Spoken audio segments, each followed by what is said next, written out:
সহশিল্পী সামিয়া অথইয়ের মারধরের অভিযোগের পর মুখ খুলেছেন অভিনেত্রী তানজিন তিশা। সামাজিক যোগাযোগ মাধ্যমে দেওয়া বক্তব্যে সামিয়া অথই দাবি করেন শুটিং সেটে তাকে শারীরিকভাবে আঘাত করা হয়েছে। পরে এই বিষয়ে বিস্তারিত ব্যাখ্যা দেন তিশা। তানজিন তিশা বলেন, ঘটনাটি কোনো ব্যক্তিগত আক্রমণ নয়, বরং চরিত্রের প্রয়োজনেই তিনি ওইভাবে অভিনয় করেছেন। তার দাবি, পুরো বিষয়টি ভুল বোঝাবুঝি থেকেই তৈরি হয়েছে। অভিযোগকে তিনি অপেশাদার আচরণ বলেও উল্লেখ করেন। তিশার ভাষ্য অনুযায়ী তিনি একটি বিশেষ চাহিদা সম্পন্ন অটিজমে আক্রান্ত চরিত্রে অভিনয় করছেন।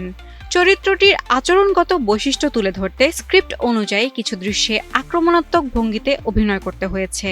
তিনি বলেন, আমি আমার চরিত্রটি যথাযথভাবে ফুটিয়ে তোলার চেষ্টা করেছি। যতটুকু স্ক্রিপ্টে ছিল ততটুকুই করেছি, চরিত্রের বাইরে কিছুই করিনি। তিনি আরও জানান, নাটকটি প্রচারের পরে দর্শকেরা পুরো বিষয়টি পরিষ্কারভাবে বুঝতে পারবেন।